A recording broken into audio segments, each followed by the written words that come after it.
మన భారతదేశంలోని కాశ్మీర్‌లోని పహల్గామ్ దగ్గరకు వచ్చినటువంటి ముగ్గురు తీవ్రవాదులు పాకిస్తాన్ మాజీ సైనికులు, ప్రస్తుత సైనికులు తీవ్రవాదుల రూపంలో వచ్చి హిందువా, ముస్లిమా అని అడిగి భార్య ఎదుట, పిల్లల ఎదుట భర్తల్ని చంపారు, తండ్రుల్ని చంపారు.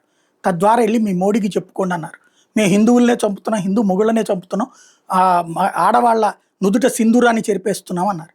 అందుకని ఆపరేషన్ సింధూర్ అని పేరు పెట్టి వీళ్ళని ఇక్కడికి పంపించిన ఆ తీవ్రవాద శిబిరాల నాయకుల్ని, వాళ్ళు ఉండే ప్లేసుల్ని మిస్సైళ్లతో లేపడేసింది భారత సైన్యం. తద్వారా బీభత్సం సృష్టించింది. వందల మంది ప్రాణాలు తీసింది. వాళ్ళు తీసిన ప్రాణాలకి మూడింతల ప్రాణాలు తీసింది. ఆ తర్వాతన దానికి ప్రతీకారం అంటూ భారతదేశం మీదకి మిస్సైళ్లతో, డ్రోన్లతో విరుచుకుపడ్డటువంటి పాకిస్తాన్కి యుద్ధ విమానాలతో సమాధానం చెప్పింది భారతదేశం. వాళ్ళకున్న చైనా, అమెరికా ఆయుధాలని తుత్తునియలు చేస్తూ భారతదేశం వాళ్ళ సంగతి తేల్చి చెప్పింది. వాళ్ళ అంతు చూసి వదిలిపెట్టింది. వాళ్ళ ఎయిర్ బేసులను విధ్వంసం సృష్టించింది. అంత జరిగితే, అంత ఇష్యూ జరిగితే అమెరికా వాడు నేనే చేశాను అని చెప్పుకుంటే చివరికి పాకిస్తాన్ వాడు భయపడి లొంగిపోయి మేము ఆపేయండి యుద్ధం అని అడిగితే ఆపితే, లేదు ఆ యుద్ధాన్ని ఆపడానికి వీల్లేదు అన్నటువంటి రూట్లో హిందువులు కూడా అన్నారు, జాతీయవాదులు కూడా అన్నారు. కానీ కొనసాగిస్తే ఆర్థికంగా దెబ్బతింటాం, లైక్ రష్యా, యుఎస్ఎస్ఆర్ ముగిసిపోయినట్టుగా ముగిసిపోతాం, ఈ టైంలో కరెక్ట్ కాదని ఆగారు.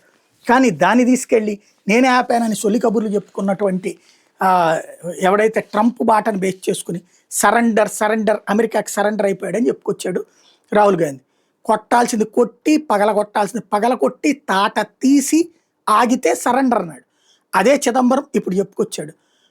ముంబై మీద అల్లర్లప్పుడు, ముంబై మీద అరాచకం చేసినప్పుడు యుద్ధం చేద్దామని చెప్పేసి మన సైన్యం అడిగింది.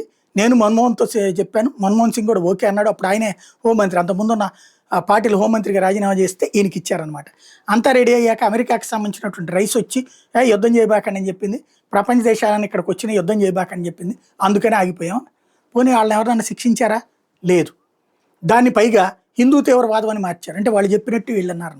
ఇప్పుడు ఎవడు సరెండర్ అయినట్టు, ఎవరిని మోసం చేసినట్టు, ఏ దేశ ప్రజలు మోసం చేసినట్టు ఆలోచించాల్సిన సందర్భం.